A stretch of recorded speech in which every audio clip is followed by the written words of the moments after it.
Evening everyone, welcome back to my channel. कैसे हैं आप सब लोग? होपफुली आप लोग बहुत ही अच्छे होंगे।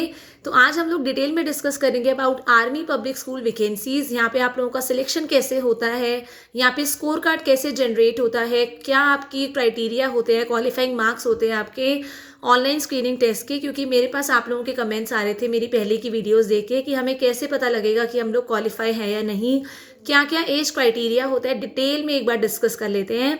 आपको ये तो पता है कि AWES that is army welfare education society, इसकी आपकी हर साल वैकेंसीज निकलती हैं जो कॉन्ट्रैक्चुअल बेसिस पे होती हैं, और कई बार क्या होती है रेगुलर पोस्ट की वैकेंसीज भी निकलती हैं।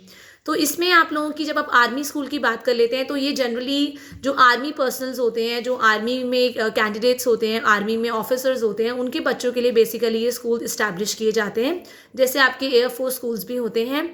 तो आर्मी पब्लिक स्कूल में फर्स्ट ऑफ ऑल आपकी PRT, TGT, PGT तीनों की वैकेंसीज निकलती हैं। और सबसे पहली चीज़ जो इसकी एज लिमिट होती है, अगर आप एक फ्रेशर कैंडिडेट हैं या आपके पास अगर 5 साल से कम का एक्सपीरियंस है, दो चीज़ें ध्यान रखेंगे। अगर आप फ्रेशर हैं, बिल्कुल आपको ज़ीरो एक्सपीरियंस है, या आपका एक्सपीरियंस 5 साल से कम है, तब आप लोग 40 साल तक इसमें अप्लाई कर सकते हैं, चाहे आप फीमेल हैं चाहे आप मेल हैं। अगर आप लोग ये सारी पोस्ट के लिए बता रही हूँ मैं, PGT, PRT और TGT, अगर आप लोग 40 मतलब अगर आप लोगों के पास 5 ईयर्स से ज़्यादा का एक्सपीरियंस है, एंड आप लोग फिर 57 ईयर्स तक इसमें अप्लाई कर सकते हैं। एंड सेम अगर आप लोग बात करें अगर 5 साल का एक्सपीरियंस, तो 57 ईयर्स मतलब बेसिकली फ्रेशर्स और 5 साल से कम वालों के लिए 40 साल की एज, और 5 साल से ऊपर वालों के लिए 57 ईयर्स की एज। ना क्वालिफिकेशन की बात कर लेते हैं, तो अगर आप लोग PRT पोस्ट के लिए अप्लाई करेंगे तो आपका फर्स्ट ऑफ ऑल क्या होना चाहिए, आपकी ग्रेजुएशन होनी चाहिए, ठीक है, आपकी बैचलर्स होनी चाहिए विद 50% मार्क्स, और साथ में आपकी BEd या अगर आपने DEd भी कर रखी है विद 50% मार्क्स, तो आप एलिजिबल हो जाते हैं for the PRT post. Then बात कर लेते हैं TGTs की। तो TGTs में आपकी ग्रेजुएशन होनी चाहिए विद 50% मार्क्स, एंड साथ में आपका BEd इज कंपल्सरी। सेम अगर PGT की बात करें, आपकी मास्टर्स होनी चाहिए 50% मार्क्स के साथ, और साथ में BEd आपका 50% के साथ होना चाहिए, ठीक है। अब नंबर ऑफ अटेम्प्ट्स, आप कितनी बार एग्जाम दे सकते हैं, तो इट इज़ अनलिमिटेड टाइम। जब तक आपकी ओवर एज नहीं हो जाती, जब तक आपकी एज लिमिट है, तब तक आप जितनी बार भी चाहें इसमें एग्जाम दे सकते हैं। देन इसमें आपकी बेसिकली होता क्या है, जब आप लोग इसमें आप डायरेक्टली अप्लाई नहीं कर सकते। पहले आप लोगों को यहाँ पे एप्लीकेशन फॉर्म भरना होता है। पहला जो होता है ना, आपका एप्लीकेशन फॉर्म भरने का ही प्रोसीजर होता है। सेकेंड थिंग, एप्लीकेशन फॉर्म भरने के बाद आप लोगों का रिटन टेस्ट लिया जाता है, ठीक है। एप्लीकेशन फॉर्म भी फ्री में नहीं भरा जाता है, उसकी भी अच्छी खासी फीस होती है, ठीक है। 385 रुपीज़ समथिंग इसकी फ़ीस होती है। देन सबसे पहले आप लोगों का होगा रिटन टेस्ट, ठीक है। रिटन टेस्ट होने के बाद आप लोग होगा इंटरव्यू। इंटरव्यू होने के बाद अगर आपका रिटन क्लियर हो जाता है, इंटरव्यू क्लियर हो जाता है, तब आपकी होंगी टीचिंग स्किल्स वगैरह, मतलब आपका डेमो वगैरह होता है यहाँ पे, इवैल्यूएशन ऑफ टीचिंग स्किल्स और कंप्यूटर में आप कितने प्रोफिशिएंट हैं। नेक्स्ट आपकी होती है डॉक्यूमेंट वेरिफिकेशन। डॉक्यूमेंट वेरिफिकेशन के बाद होता है आपका medical examination, and medical examination के बाद आप लोगों का हो जाता है यहाँ पे जॉब में सिलेक्शन, ठीक है। अब सिलेक्शन होने से पहले, इंटरव्यू होने से पहले हमें रिटर्न एग्जाम देना पड़ता है। वो रिटर्न एग्जाम जो होता है आपका, that is online screening test, जिसको हम बोलते हैं OST, जिसमें आपके मार्क्स का क्राइटेरिया है जो 2 साल तक वैलिड होता है। सपोज आपने इस बार अगर ये वाला ऑनलाइन स्क्रीनिंग टेस्ट दे दिया, जैसे आपका DAV स्कूल्स में भी होता है, तो अगर आप मान लीजिए पास हो गए, तो अब 2 साल के अंदर अंदर जो भी वैकेंसीज निकलेंगी आर्मी पब्लिक स्कूल की, आप लोग उसमें इंटरव्यू दे सकते हैं, ठीक है। तो एक तरह से आपको स्कोर कार्ड जनरेट हो जाता है। इसमें भी आपका क्या होता है, इसमें जो क्वालिफाइंग मार्क्स होते हैं ना, अगर आप 200 नंबर का पेपर होता है, अगर आप क्वालिफाइंग मार्क्स पूछे तो वो 50% होते हैं, मतलब 200 में से 100 नंबर तो लाने ही पड़ते हैं फॉर द रेगुलर पोस्ट। अगर आप रेगुलर पोस्ट के लिए अप्लाई कर रहे हैं, परमानेंट के लिए अप्लाई कर रहे हैं, तो 200 में से 100 नंबर चाहिए, ठीक है।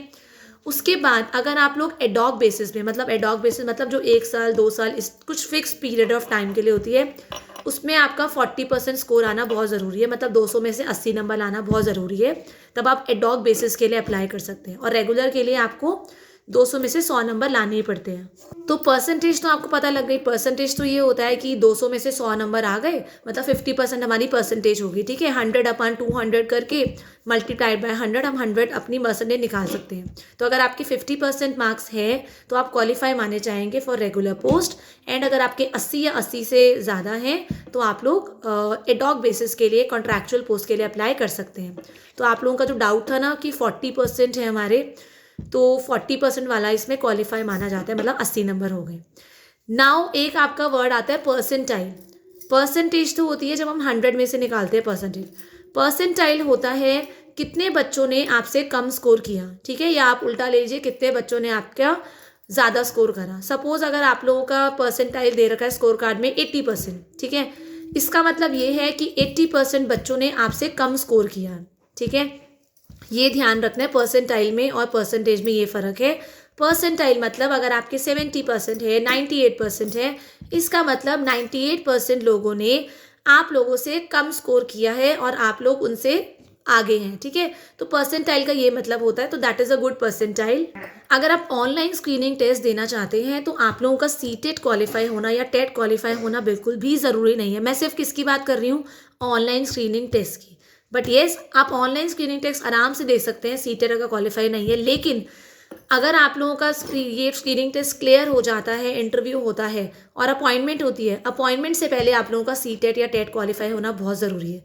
मतलब आप ऑनलाइन स्क्रीनिंग टेस्ट दे दो, उसके बाद अगर सीटेट का एग्ज़ाम आता भी है तो आपकी अपॉइंटमेंट से पहले पहले आप लोगों को वो आपका सीटेट क्वालिफाई करना ज़रूरी है। मतलब अपॉइंटमेंट के लिए सीटेट क्वालिफाई करना ज़रूरी है, पर फॉर्म भरने के लिए या ऑनलाइन स्क्रीनिंग टेस्ट देने के लिए सीटेट या टेट की ज़रूरत नहीं होती है, ठीक है। सो होपफुली मैं आप लोगों के डाउट्स क्लियर कर पाई हूँ। एक चीज़ मैं और बता दूँ, चाहे एयरफोर्स स्कूल की बात हो, मैं आपको ऑलरेडी बता चुकी हूँ अपना एक्सपीरियंस, चाहे आर्मी की बात हो, अगर 100% वैकेंसीज निकलती है या मान लीजिए 10 वैकेंसी निकलती है किसी भी पोस्ट के लिए, तो आप ये मान के चलिए जो 5 वैकेंसीज होती है ना वो ऑलरेडी ना मतलब इंटरनली जो होती है जान पहचान और अप्रोच से लगती है।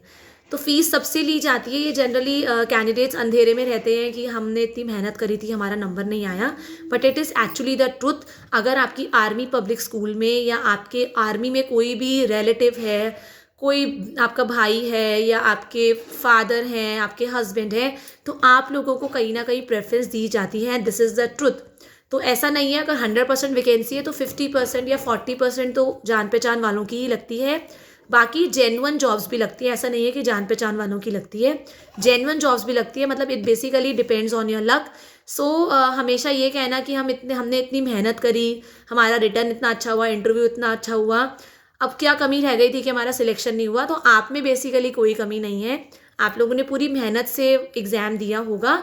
लेकिन जान पहचान वालों की, जो आर्मी ऑफिशियल्स के अंदर जो जान पहचान में कैंडिडेट्स आते हैं, उनकी जो वो आपकी सीट ले जाते हैं बेसिकली। बट येस, इससे डीमोटिवेट नहीं होना है, क्योंकि हमें नहीं पता कि हमारा लक कब काम कर जाए। तो इसीलिए कीप ऑन अप्लाइंग, हमेशा अप्लाई ज़रूर करते रहिए, क्या पता कब आपका लक चमक जाए। सो होपफुली मैं आपके सारे डाउट्स क्लियर करने में कामयाब रही होंगी। स्टिल अगर आपको कैसा भी कोई भी डाउट है, you can always ask me in the comment section. Till that time, thank you everyone. Have a nice day and have a good night.